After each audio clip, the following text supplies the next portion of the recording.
Welcome to 4th Vibrant Asia Symposium organized by Journal of Asian Art, Culture and Literature in association with Asian Literary Society. Friends, as you all know, Journal of Asian Art, Culture and Literature has been started with the aim of promoting Asian art, culture and literature. This journal provides a platform where scholars, academics and professionals share their profound knowledge about Asia and its country and their rich cultural heritage. So our Vibrant Asia Symposium is one of these initiatives in this direction, and I'm very glad that it is now fourth symposium that we are going to organize today. So friends, today's session will be moderated by Manisha Amolji. So I'd like to quickly introduce Manisha Amolji along with a warm welcome to her. Manisha Amolji is a science graduate from Hindu College DU. She pursued MBA in marketing from IMT Ghaziabad. She has worked with many corporations at various levels and won many accolades for her achievement. Currently working as a director in a startup company. She started her literary journey 2 years back with focus on English poetry, Hindi poetry, short stories, and ghazal writing. She is actively associated with numerous communities and online portals that promote English and Hindi literature. Manisha Amolji is a regular contributor to Asian Literary Society and a frequent winner too. So I would like to thank Manisha Amolji for giving her consent to moderate this session. Over to Manisha Amolji to preside over this symposium now. Thank you, Manoj Krishnan, for this wonderful introduction. And good evening, friends, and all the viewers who are joining us for the first time. And I'm sure you will have a very lively and lovely session today evening. He has already talked about ALS, but let me tell you something more than what Manojji has shared. This portal was started by him few years back with a focus on not only Asian art culture, but a lot of poetries, a lot of festivals he has been conducting. I mean, he keeps all the participants. It's a group, private group with almost 16,000 members, and it is growing in leaps and bounds. And he keeps all the participants on the toes by promoting so many contests. And today, the panelists that we have, they are all the winners of one or the other contest, whether it is in English or in Hindi. He also promotes performing arts, music, singing, crafts, and I mean, you name it, and it is there on the Asian Literary Society portal.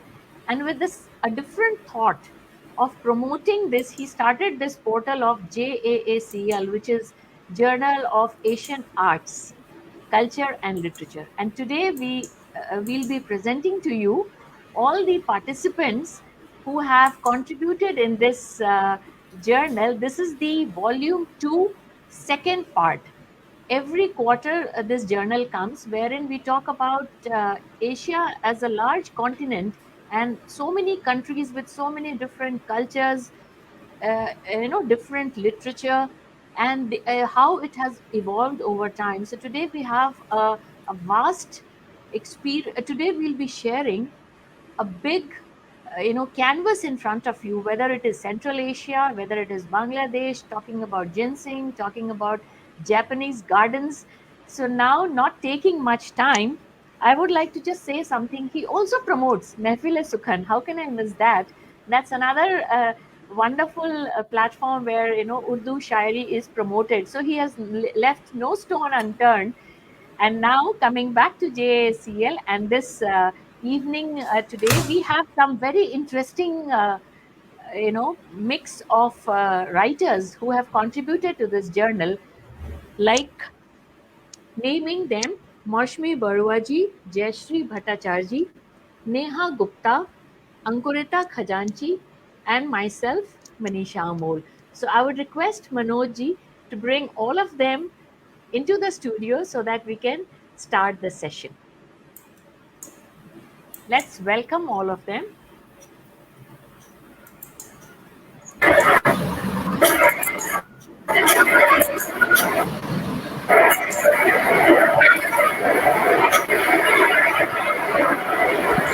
Welcome. Welcome all of you. And I would Hello. like to, hello, Good evening, Neha. Good evening, Good Jayashree evening. ji, Good evening, Maushmi ma'am. ji, and Ankurita. Good evening. So Good evening. welcome to this wonderful session of JACL, in which we'll be talking about the articles that we have written in this volume 2, part 2. Because every quarter this journal comes out, and we have been very fortunate to be a part of this journal. Let me Sure. start introducing Miss Maushmi Barwa, who is also our first speaker tonight. Is a freelancer by profession at Gurgaon. She is masters in English literature from the University of Pune Ferguson College. She started her career as a lecturer in college in Assam. During her college days, she worked as a sub-editor at the Eastern Clarion, an English daily published from Jorhat, Assam. She's a bilingual writer and poet. Many of her poems and short stories are published in various national and international literary platforms, anthologies, blogazines, etc. She's won a few awards of her literary endeavor. So, welcome, Ashmi Baruaji. Moving on to our next panelist, Thank you. Miss Jayashree Bhattacharjee. She has been associated with teaching English in schools and colleges for 2 decades. For the last few years, she has been busy with literary activities like publishing an essay book, blogging, writing poems, and has received many accolades for her poems. Welcome, Jayashree ji, on this wonderful evening tonight. Moving on to Miss Neha Gupta. She is an aspiring writer who has written in many anthologies for Impish Lash Publishing House. She has won second prize for the Asian Literary Society's Wordsmith Award, English Story 2020, and many certificates for ALS Weekly English Poetry Contest. She is a trained Kathak dancer, yoga instructor, and an experienced teacher who holds a degree of B.Ed.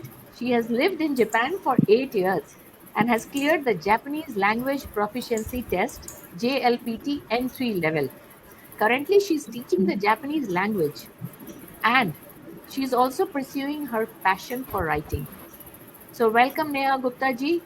And Thank you. now the youngest of our panelists tonight, Ankurita Khajanchi. She writes beautifully. This is little more than what I would be saying because I have been reading all your poems, and at this age, the kind of poems you write is really commendable. So, the brief introduction, she hails from Bikaner, Rajasthan, a content and creative writer, alongside preparing for the civil services. So, all the best. Thank you, ma'am. She has authored a book on civil services personality test and co-authored an anthology. She is an artist at heart, inclined towards learning. So welcome, Ankurita, and Thank you, ma'am. good evening to each one of you one more time. And now Good we'll be evening. talking about now we'll be talking about the various articles that we have contributed this time. And it gives me immense pleasure because the kind of topics that all of us have taken, it really, covers Asia as a continent, whether we talk of Central Asia, whether we talk of the architecture or Bangladesh or Japan. So it is like from west to far east. So all topics have been covered, all regions have been very well covered, right? So starting with Moshmi Barwaji, the article that you wrote, I have a question for you. You have talked about Silk Road conflict, and also you have thrown light Am on I the audible? nomadic culture. Uh, can you hear me, Moshmi ji? Moshmi ji, can you hear me? No, I'm not. So, am I audible, ma'am? Yes, you are audible. Can you hear me? You are audible, Mosmeji. You are audible. You are Yes, audible. yes, now. Yes, ma'am. Uh, okay, I'll repeat the question. The article that you have written, you have spoken about Silk Road conflict and the nomadic culture which was prevalent at that point of time. So, Yes. would you tell us something about what this conflict was all about, and a little bit on the nomadic tribe.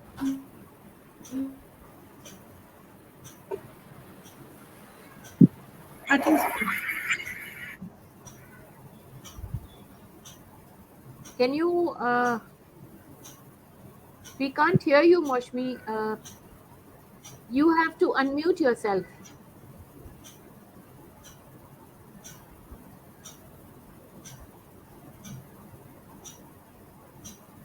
Okay, I think by the time she gets connected, let me move on to our second panelist. I'll come back to Moshmi once she's back into the studio. Jayashree Bhattacharya ji. So are you ready? Yes? Yes.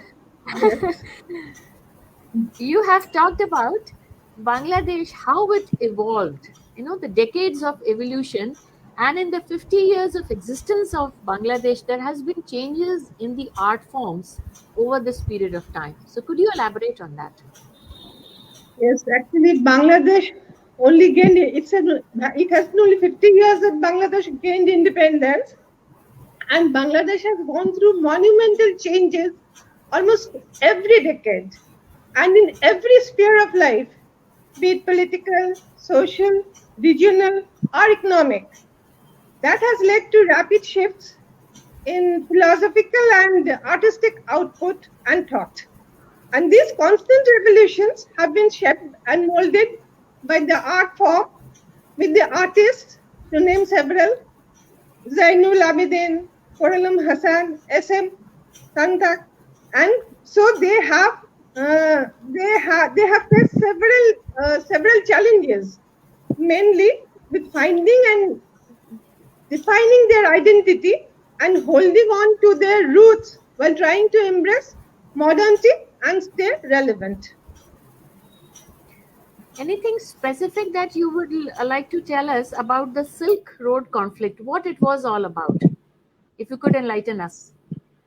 I'm sorry, I was talking about the art forms. What is the current art form of Bangladesh? The current art form of Bangladesh is an amalgamation of the traditional and the contemporary. So while visual art on canvas prevailed almost exclusively, as recently as a couple of decades ago, modern times have witnessed the adoption of several other types of art forms like sculpture, audio, and video installations. Media installations have proven to be especially popular due to the enhanced psychosomatic effect, where all the senses are engaged and the experience is quite visceral. Anything specific that you would like to share in the art form of Bangladesh? Something unique which maybe other regions do not have? Actually, this topic is very close to my heart. Firstly, because it is art, and then it is Bangladesh. And myself being a Bengali, I'm very much interested because they have their roots. They have their roots in Bengal only. Okay. So I was very much interested to know about their art form.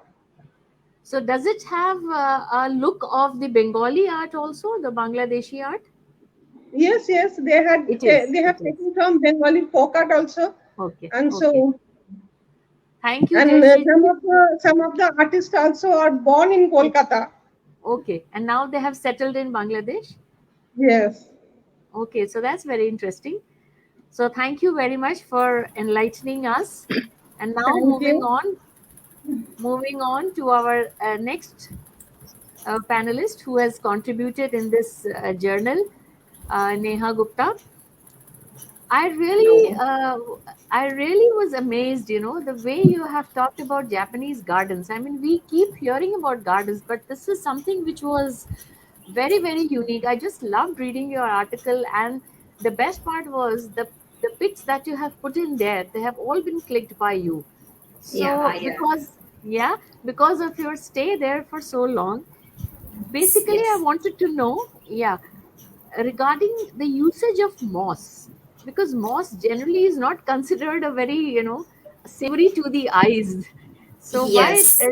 Yeah, and about the lanterns. So, could you just highlight on these two aspects of the Japanese gardens? Yes. Actually, what happens when we talk about moss or when we think about moss, the first thing comes in our mind that it's a kind of weed and it should be removed right away from the garden to maintain the beauty of the garden. But it is in Japan, it is totally opposite. It is like cherished a plant, and it even appears in the national anthem of Japan as a metaphor of prosperity and eternity. So basically, if you see the size of the country, it is very small, but there are 1,800 species of moss there. And the main reason why they cherish moss is there is one very important aesthetic in Japanese culture, which is known as wabi sabi. So, what does wabi sabi means actually is like finding beauty in simple and most ordinary things, and something with the sense of age. So, I think moss, providing these two qualities, and it fits into this aesthetic very well, because if you see that moss does not produce any flowers, and it is such a humble and simple plant. It has been there like from the time when maybe plants started growing on the earth. So these are the two reasons. So Japanese find the people are they love simplicity, and this provides this thing. And there is one temple, Saihoji Temple in Kyoto. So this temple is known as like it is a World Heritage Site, and it is a sprawling garden of 35,000 square meter area, and the Wow. entire area is covered in moss, and it depicts 120 species of moss. So Wow. it is really a beauty to see. It is a showcase of moss beauty. So one must go and see like how moss can be cherished, and it can, incorporate so much to the beauty of the garden. And there is one very important thing about moss which many people do not know, that it has very uneven surface. So what it does, that it traps the noise. So this is the main reason when you enter in any Japanese garden, you find yourself at peace immediately, because all the noise has been reduced by the moss Yeah. which is growing there. So Okay. the one very good example I will give, like there's Koishikawa Korakuen Garden, which is near Tokyo Dome. Tokyo Dome is a baseball stadium, so you can imagine the kind of noise in the area. But as soon as you enter in the garden, you don't feel any noise at all. And Shinjuku Station, it is world's crowded station, and there is one garden, Shinjuku Gyoen, which is just next to the station. But still, because of moss, you don't feel any noise there at all. So And it this is also humble. holds water, right? Moss holds water, which helps Yeah. in Yes, it other holds plants. water. Yeah. Yeah, exactly. What happens? It grows on the tree stumps, the trees which have been cut or like perished. So the tree stump, it grows on the tree stump also, and whenever the seed fall on it, so it nourishes the seed by keeping it moist for very long. Yeah. And Yes. so that is how it contributes in growing forest also. So that's another great quality. The weed that Yeah, we consider to be removed, they cherish yeah. it, and they have developed gardens with it. So it's a wonderful thought, I would say. And what about those lanterns which you find in each of these Japanese gardens? Yes, these lanterns have not been part of Japanese gardens initially, but they started with tea ceremonies in the gardens. So Okay. those tea ceremonies were usually held in the evening time. So they needed to light up the path for the guests. So that's how these lanterns entered the Japanese garden. And there are many different types of gardens, but two main are hanging and platform lanterns. So the platform lanterns are very common ones, and they are usually made of stone, and they represent the elements of Buddhist cosmology. Okay? The upper part represents air and spirit, and the middle part, center part, which encloses the flame, it represents the water and fire, and the bottom part, which is touching the ground, represents the earth. Yeah. So this is the beauty of these lanterns, and you will not find any Japanese garden which do not have these lanterns. These in them. lanterns. So it's like an I would like to essential part. essential element. Yeah, I would like to mention one more interesting fact about it. Yeah. Sure. There is one place called Okachi, which is in Aichi Prefecture, which is in central Japan. So there is one famous manufacturer of a stone lantern. So they still hew the lanterns by hand. And to give them a withered look and set up some moss on their surface, these lanterns are brought to the mountains, and Okay. then only they sell it. So you can That's imagine very like how much Japanese people are, into the moss and finding beauty in withered things and the things with some sense of age. Yes, I also read that they are making artificial gardens, but those gardens look like natural. So that's the beauty that is created. Yeah. Yes, that's right. Everything there in the garden, you will find that you feel that as if, randomly they have placed those Hmm. things. Yes. Or maybe Yes. the trees have grown on their own, or maybe the stone must have been there Yes. for centuries. No one has taken care of it. But in reality, when you enter, later when you find out Hmm. about this, you come to know, no, there's like a It's huge, all like been big done. planning, Yeah. yeah, big Yes. planning Yes. behind all this randomness also requires a lot of skill. And Absolutely. Any the personal Japanese, experience because you have stayed there for so long? I'm sure you must have visited any unique experience that you have had in visiting any of these gardens. yeah, actually, the first time when I entered Koishikawa Korakuen Garden, so the picture usually we see of cherry blossom, it was the cherry time actually, March, month of March. And we entered the garden. We were like there to celebrate the birthday of my son. So we entered the Okay. garden. So we were expecting normal cherry trees and all. Mhm, But mhm, at the mhm. moment we entered the garden, we saw this weeping cherry tree there at the entrance of the Weeping. garden. Okay. Yeah, yeah. This is known as Okay. weeping cherry because the cherry flowers are not the usual flowers which we see on Okay. the normal cherry trees. So the Okay. cherry flowers hang. They hang in They a look like weeping, huh? Okay. Okay. yes, yes. That is why it Okay. is known. So that was a surprise to me. And Thank you so much. And learning Japanese language, just one final quick answer. Must I understand Japanese as a very tough language. So how did you manage to learn that? And I think you are still practicing and teaching Japanese. So yes, that's right. It is a toughest language because it yeah. has three scripts. Yeah, unlike Okay. Hindi and English, it has three Yes, yes. scripts. So it is toughest. But But you managed. जैसे Yeah. कि हिंदी में कहा जाता है जब सिर पर आता है तो करना ही पड़ता करना है. ही- So I didn't have any option. Okay. So I Okay. had to learn. Yeah, and Thank you, I'm Neha. enjoying it Yeah. thoroughly.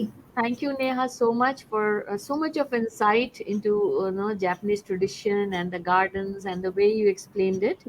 Now, Thank you so much. moving on, I would like to address to Ankurita now.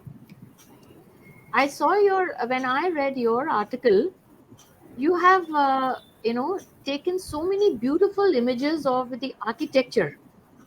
These magnificent images, really took me back to those times when they were built. Which one you found to be the most interesting as per your understanding?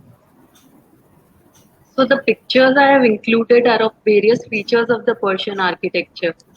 Okay. Uh, every feature has an aesthetic property and also a scientific value Okay. because the Persians use science in their creations. Mhm, mhm.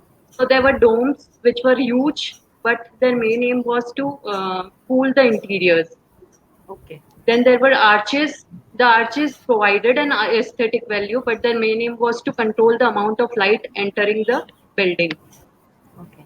Then there was gardens. Gardens were built in Charbagh Shaili, which we commonly address as. There were Mhm. four gardens on four sides, and there was a pathway in middle. And in the center of the pathway, either the construction was built or a fountain was placed. So Japanese had science in all their structures, but Mhm. being a history buff and a writer, I think I am more inclined and I like calligraphy the most. The work of calligraphers and illuminators because they add beauty to the building, but Sure. they also give us a lot of knowledge about the construction. So most of our history has been derived from the inscriptions and the carvings on the monuments. So I think it is one of the most prominent in my The views. one, yeah, the one image that you have shown in the article, what is it that is written there? Have you been able to, decipher or know that calligraphy which is there? No, I No? think it is Okay. Persian, so I could not. Okay, okay. So all these monuments, they are still there. They are all have been preserved, right? And people go there as a tourist attraction. Yes. Yeah, yeah. Okay. They are very much I there in Isfahan and Iran. okay. So it is like very well protected, and people just go and have a look of these architectures, because I saw one dome which has interior which is very very intricate. So could you tell something about that? I mean, I found that very different from the normal domes that we That see in fe- India. that feature is called Mukarnas. The Okay. Mukarnas provide an aesthetic value to the interiors, but again, science behind it. Their main Yeah. aim is to bear the load of the domes and the quinches and the arches. So those are called Mukarnas. And then there are also Mashrabiyas, which are the pierced screens. In modern architecture, we see the netted screens, netted perforated stones and glass work. It is called Mashrabiyas, and they are also placed inside with some glass Like, work and mosaic tiles work. okay. Okay. Like if you go to Red Fort or Taj Mahal, you have those netted windows through Yeah, which, it's something similar to that, right? But much yeah. more intricate than. Hmm. Taj Mahal is also a mixture of Indo-Islamic architecture, so Persian features have been included in it. Okay. Okay. Have you visited Taj Mahal recently with No. your no, not recently. Okay, so now when you go, you will have a different view looking at the Taj Mahal, Yeah. because now you have seen so many of these, similar architecture, and you have like taken two parts into your article. The first part was the architecture, which we just discussed, and the second part is the literature part. So how is that? Firstly, a little light on the Persian literature and how it has got the entry into our Indian subcontinent. If you could tell us something about that. So Persian literature, Indian subcontinent has a relationship with Persia since the era of Indus Valley civilization. But then the scripts have not been deciphered, so we do not have any literary evidences. Okay. Then the first Persian invasion of Indian subcontinent was by Darius I in Mhm. 515 BC. But it was mainly a military campaign. It did give us two things. One was, if we look at the etymology of the word Hindu, it has been derived from what Persians pronounced Sindhu as. Sindhu, the river Indus, was pronounced by them as Hindu. So Okay. this is from where the word Hindu originated. And the second thing they gave us was the Kharoshti script, which was used by Ashoka in his later inscriptions. Kharoshti has been derived from Persian Aramaic. So, but actually, the Persian literature entered into the subcontinent only with the Ghaznavids and the Turks, Afghans, the Delhi Sultanate, and the Mughals. So, during the time of Delhi Sultanate, Persian replaced Sanskrit in almost every stratum of the society. Okay. So, during the Delhi Sultanate, their religious language was Arabic, their mother tongue was Turkish, but their administration was carried out in Persian, and most of the literature was in Persian. So, as I have also mentioned about Firdausi's Shahnama, Mhm. it is based on mythology, but it is a rhymed couplet of 50,000 rhymed couplets. It consists of 50,000 rhymed couplets. So Persians had this exceptional way of telling everything. They dealt with every intellectual pursuit in the form of poetry. Okay. So if we see Amir Khusrau, who was one Mhm. of the most prominent Indian Persian writer, so in one of his geographical texts, he says Nuhi Sipahar. He says Mhm. Gar Firdaus bar ruwe zami ast hami ast hami ast hami ast. Many of us have heard this. If there is some paradise somewhere on earth, it Yes. is here, it is here, it is here. He said this about Kashmir. So after the Delhi Sultanate, in the 15th century, one of the poetic forms of Persian developed in Indian subcontinent only. It is known as Sabake Hindi. So it was a Indian form of Persian poetry. After that, the Mughals came in. The Mughals had a separate department for translations. They translated the Indian texts into Persian. Then they had a Persian style of writing called Nastaliq. and most of the literature was produced in Persian only. So that's how the literature seeped into India. One thing I wanted to know, like in Central Asia, like we talk of Arabian Nights and we talk of all those, old folklores where the people used to sing and, dance and portray rather than in writing. Was that so in the article that you have mentioned? More So of the Persian storytelling and yeah. So the Persians had most of their writings in the form of poetry, but the earlier Persians had an oral tradition of storytelling. Yes, yes. So they called it "Tell me a story." Anything, they tried to answer it in the form of a story. So only in the era of the Sassanids, it was the tradition of writing them down came into being, and only then the writing of the story started. And that also till the 20th century, only lithographs were used. After that, bookmaking started. Okay. So thank you, Ankurita, for enlightening us and telling us so much. And I just loved your article, as I said, because of the wonderful images, because and you have briefly explained also about those images. So it's very good for the readers. So I would request all the friends who have joined us here to read these articles. They have really been penned down by all of us, and we have taken a lot of pains to write these articles. So it would be really great if all of you read them and sure give us a feedback about how was your reading experience. Yeah, now we have Moshmi ji back here with us in the studio. Can you hear me, Moshmi ji? Yes, Am I yes. audible There was to you? dust storm. Actually, Okay. there was dust storm behind. Okay. So network problem. No problem. Connectivity issues are always there. We have to deal with these technicalities, so it's fine. Yes. So, yeah, coming back So to the I'm very question, sorry, very. can you just Yeah. wear your earphone because your voice is cracking a bit. Okay, can you hear me? Shall I put the question to you regarding your article? Yes, ma'am. Yes, ma'am. Yes, Okay. yes, ma'am. Okay, so we were talking about the Silk Road conflict and the nomadic culture. If you could throw Yes. some light there. What was this Silk Road Yeah, conflict all about?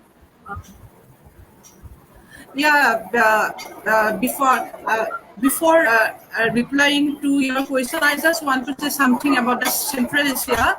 Central Asia is once a part of the Soviet Russia. The Soviet Russia was disintegrated in 1991. And the collapse of the Soviet Russia saw rise of very many countries, including Central Asia, consisting of 5 countries: Kyrgyzstan, Kyrgyzstan, Uzbekistan, Turkmenistan. And I hope I pronounce it correctly, because if somebody from Central Asia is in the program, I apologize, because the name was very tough. They have their own distinctive culture, and to defend their own distinctive culture, they demanded a separate identity, and that way, and also fueled by the Cold War between US and Soviet Russia. So this way, these 4 countries born. So the essence of Central Asia is very nomadic, and it is because of the climatic influence. The climate is very dry and arid. It is distance from the sea, and trade is not possible.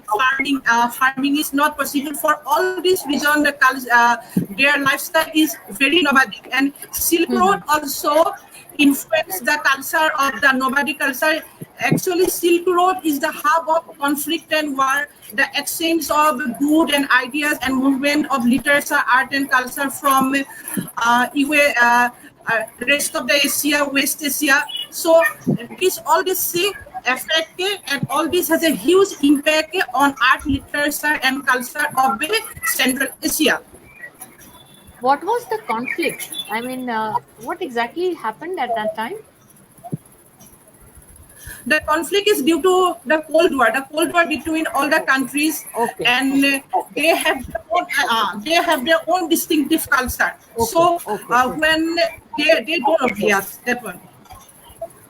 Okay, and the second part of your article, which talks about literature, you have talked about focus on Hamza Nama, if I'm able to pronounce it correctly, and Arabian Nights, because at that time they were more of singers and storytellers, which I was talking to Ankurita as well. In your article, you have put in a Yes. lot of stress in how it has evolved, and regarding that 1001 Nights. So could you tell us something about that? It's a very interesting read, and everybody would love to know about it. Yeah, Hamjanama was very fascinating. In fact, it is one of the most beautiful epic. Actually, why it is beautiful? Because it is only one of the oral epic of the world. First, it was a very oral. It was not in the written form. Every storytellers would gather the stories and will tell in their own way. So they would gather in the square, in the city square, and they would perform in front of the crowd. Other group will carry the story further, and that way the Hamajanama was created. And the story is about Amir Hamza, the adventures of Amir Hamza, and it is very much like the King Arthur. King Arthur, the stories, the sagas, the heroes, the stories of pagan heroes and dragons. And it is only in the later part of the 19th century the Hamazamama became a book. Some European scholars write it and publish it. So, and then it was translated into different languages, but still it is such a beautiful book. It still didn't lose its beauty. Its splendor was still there in spite of it translating into so many languages. And there is an Indian connection with the Hamajanama also, because the Mughal Empire commissioned it, and during the Mughal Empire, during the festivals, the Hamajanama was performed in city square in an oral form, and the Indian used to give a Indian touch to the story. And then coming back, your second question is about the Arabian Nights. The Arabian Nights, originality of the Arabian Nights also we don't know. That time, like we have now, this all right reserved, there was not type of thing. So everybody give their own touch to the stories. So story of the Arabian Nights was also the part of the oral tradition. The 101 stories of King Saharia and also Shehzade, and we are all related to the stories of Sindbad, Ali Baba, and all these stuff. So all this part of Arabian Nights. Any Anymore story? I want to add? Any story that Yes, there is. you like the best of the Arabian Nights? I like Any story Sinbad that stories. has? I like Sinbad and Ali Baba. You were saying something, Moshmiji. I think your voice just. So am I audible now? You are. Carry on. So you're talking about yes, Sinbad the Sailor, yeah. I like the stories of Aladdin. I like the stories of Sinbad, and also the story of the Queen Shehzade.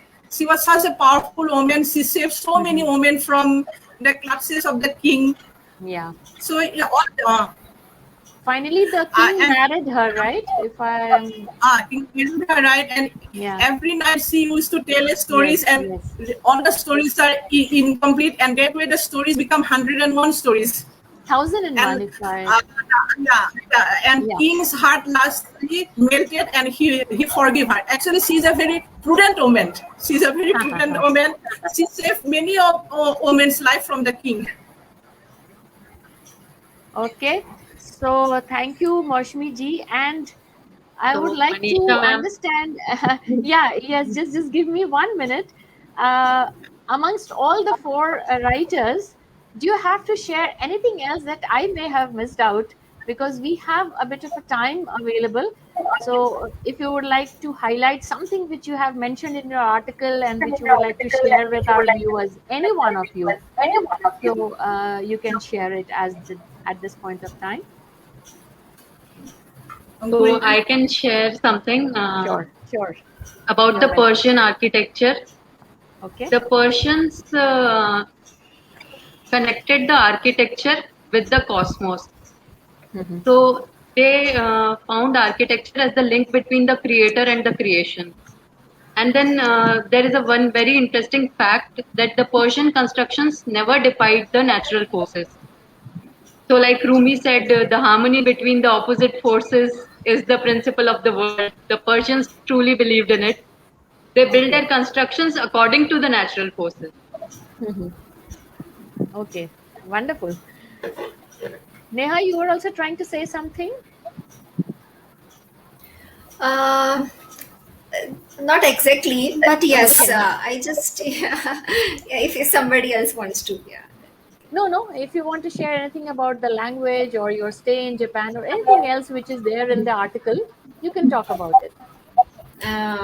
Talking about the language, yeah, it is, yeah, just like you said that it is the toughest language. It is the Mm-hmm. toughest language, but it Mm-hmm. is a way to reach the culture. And I think Japanese culture is a very, vast culture. It has been like very old culture since they didn't Mm-hmm. have any influence from any foreign countries. Mm-hmm. So even when the first time when I went to Japan, you can notice that they are not very much comfortable with foreigners there. Okay. So Okay. yeah, so their culture has been, very much original. Mm-hmm. Did not get affected by any other foreign. So this is the language to reach out to their culture. So this is also one of the main reason I wanted to study this language deeply so that I can reach out to the people, and in like some future I hope to write something to convey my culture to them. Absolutely. If given an opportunity, would you like to go back to Japan? Yes, definitely. I would. Yeah, I you would really stayed love there to for go so there. long and People are so. yes. People are very sweet and very caring and Okay. very polite. Okay. Very So polite. Yeah, that we very have polite. also had instances of meeting Japanese people. They are actually very very polite, and that's their way Yes, of living. It is not that that's their they are way of. trying to show it off. That's the way they live. Yeah. That's the way they live, and very disciplined also. So that was a very nice place for me to raise my kids there. They Okay. learned to be disciplined. Jayashree ji, anything that you I might have missed out if you would like to share with the audience? Not exactly our said, but Okay, you have covered everything. Okay, Ankurita, so now it's your turn. So, Manisha ma'am, ginseng is something we have been hearing about, but we haven't ever tried to delve so deep into it. So, what made you choose that topic? See, ginseng is a herb, and I have dealt with this product very closely in one of my previous organizations. So it is I'm having both, the practicality as well as the usage of that particular herb. So if you see many places in Korea and China, many small villages and towns, they are totally based on cultivating, growing, marketing of ginseng. So it's like ingrained into their lifestyle. The entire economy of smaller places is based on ginseng. So this I found to be a very interesting herb, and I thought that little away from just the art and the culture and the architecture to bring in a little newness. In this journal, I thought of penning down this article. And ginseng is actually a very interesting herb. Have you ever tried this product? Though you do not get No. pure ginseng, no, you do not get pure ginseng, but if you are able to manage pure ginseng, it's actually very very invigorating. You get it in various forms and types, and the best part is, if you see in my article, the ginseng root, it looks like a human being. You can yes, see the arms and the Yes, I legs, read about and it. yeah, and the way it is treated, like if you cultivate for 4 years, less than 4 years, more than 6 years, then the red ginseng, which is like more than 6 years, inside the ground, that has the most potent capacity for any kind of a supplement. One more thing I would like to add here: people consider ginseng as a cure all, which is incorrect. It's not a treatment, it's kind of a health supplement. Yes, it does give you all kind of benefits, right from helping in your blood circulation. Erectile dysfunction is a very very important ingredient to be used for correcting that, and especially in India, people use that herb. Blood sugar, controlling blood sugar, and many other ailments. But it is always as a health supplement, as said in the article also, that it is to be considered to be a tonic, not a cure or not a medicine. Yeah. And you have to be Yes. very careful, especially for younger children, like people about 12 years, you can have it, but the dosage, you have to be very very careful on what dosage to be given, what is the frequency, and especially if you are having any medical issues, you should always consult your physician or your doctor before taking this, because it is a strong herb. So you have to be careful on that aspect. I would just like to share a definition of ginseng, as it has been given by the Chinese people. What they say is the belief, it is a representation of the essence of earth that dwells in a root. That's the feeling they have towards this particular herb. And if you see, ginseng is grown not only in Korea and China, but also in America. But the Korean ginseng is supposed to be the most powerful, most potent, and most popular. And there's one more thing, which it has a normalizing effect, that I have seen myself. If you feel stressed out, or if you feel that you're feeling a little low, lazy, fatigued, if you have ginseng, uh, you will see a change in your energy level very very soon, within hours. So that I have experienced myself. And it's a very interesting herb. And I would just urge all of you, to try it out. And there are various ways of using this particular herb. So I thought that this is a very kind of a different take on JACL. That is how I chose this topic. Very Very interesting. interesting. Very Yeah. interesting information. Didn't know about that Yeah, earlier. it is actually, if you use it, it comes in various forms. uh, it's actually very potent, and it really helps you. Because this I can say from my personal experience, because we manufactured this product with a Korean company, in India, and we sold it here, marketed it, and we used it ourselves, all the employees and all, and we felt a difference. So it is not only it is written, but yes, practically I can say that it does have an effect. Okay. Wow. Yes, Amazing yes, information. Yeah. yes. Yes. And regarding the usage, benefits I have talked about. Usage, you can use it in a powder form. You can mix it even in your tea, hot water. You can mix it with your vegetables, just a little bit of powder in there. You can take it in a tablet form. So it's like a varied form of taking ginseng. And it does help you to get out of your fatigue and tiredness and all that. So that was And my very, reason, because yes, yeah, yeah, Neha, very you were asking. convenient also. Very Yes, convenient very also, if you can convenient. mix it in the Herbal tea tea and we can have it. take. Absolutely, absolutely. Like you're taking green tea, if you put just a pinch of ginseng into it, because it is does not have a very different taste. You can say tasteless to a certain extent. So it Okay. will not even affect the taste of your tea, just a slight bit of difference.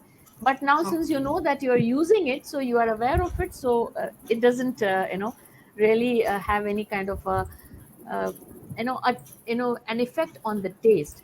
But yes, side effects at times, we have seen that if you take a tablet, and if you take it for the first time, and if you're going to bed and you have just taken a tablet, at times sleeplessness happens. You are like so energetic, you don't feel sleepy. So those are minor side effects pregnant women should not be taking. And as I said, comorbidities, if that exists, you should always consult your physician before taking it. But otherwise, a very very safe herb. And this is unique, no other herb has this kind of a potency as ginseng. So it's a very interesting product. Wow. Thank you, ma'am, for introducing us to Thank you so this much. Yes, wonderful absolutely. product, actually. It's It's a very wonderful. new thing that we learned. Yeah, Jayashree, you please say it again. I couldn't hear you. And it's a very new thing that I learned. I never knew about it.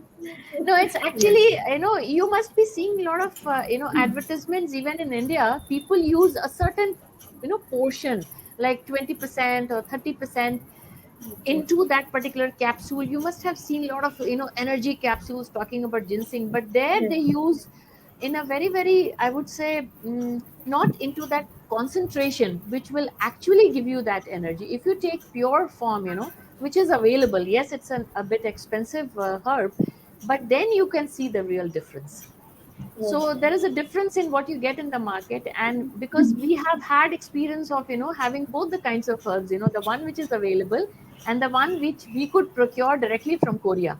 So that made the difference, and you should always go for the red ginseng product because that has the most potency in it. Yeah. So with this, I think we have come to the end of this session. I think it was very enjoyable for me to ask questions to all my fellow panelists, and I'm sure you also enjoyed being a part of this. Very Yeah, much. Enjoyed very very much, much. very much. I would actually urge all my the readers who have joined us today, all the people who are associated with Asian Literary Society, to read these articles, because a lot of efforts get into penning these articles, and I'm sure all of you will love it. And before I end the session, I would like to call upon once again Mr. Manoj Krishnan, who is the founder of Asian Literary Society and also the JACL, the brainchild of Manoj Krishnan ji, to be back into the studio and say a word of thanks before we formally end the session. I hope he is there and he would join us very, very soon. Yeah, thank you so Welcome back. much. Thank you so much, Manisha ji, for wonderfully moderating today's session. The way you asked the questions and the diverse questions that you put forward were really quite insightful. And I actually liked the answer of everybody. I had gone through the article of you about the ginseng. Actually, I was also not aware like others about these herbs. So that uniqueness that you provided in this particular journal's issue is really commendable. Nehaji wrote about the Japanese gardens. We have been we hearing about Japanese gardens since childhood, but everything was very clearly delineated with actual photographs that she, clicked. She had added them.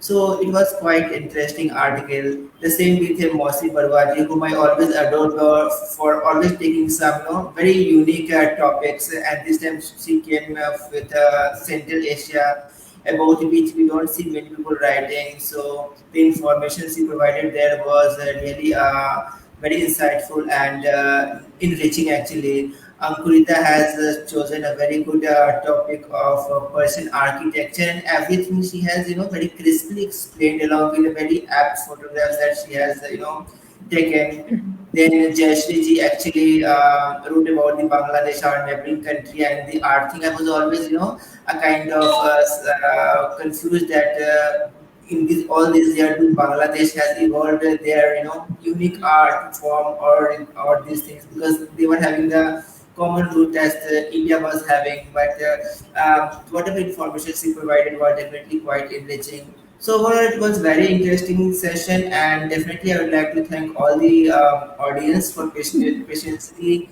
listening this thing. And I hope that you will also have learned a lot about this. And once again, I want to thank all the panelists, moderator, and the audience for supporting our mission to promote Asian art, culture, and literature. And you guys are actually, selflessly supporting us, especially all the five jury members who are very good erudite writers. And the way they have showed this their knowledge in these articles is really are really praiseworthy. So thank you to all of you. Please visit www.jackal.com archive section to read these wonderful articles. Thank you to all of you once again. And Thank before you, we end the sir. session, a very thank you to Manoj Krishnan for giving us this wonderful platform where we could, Yes. voice Yes. our opinions, our thoughts on the articles that we have penned down. So thank you very much, Manoj, from Thank all the you. panelists. Yeah. Thank you. Good night. Thank you, sir. Bye Thank you bye. so much. Thank you. Bye Thank bye you. bye. Yeah, Thank you thank you, so ma'am. much. You have been Thank a you. Welcome wonderful back to the host. program. Thank you, Manisha, Yes. also. Yeah. Thank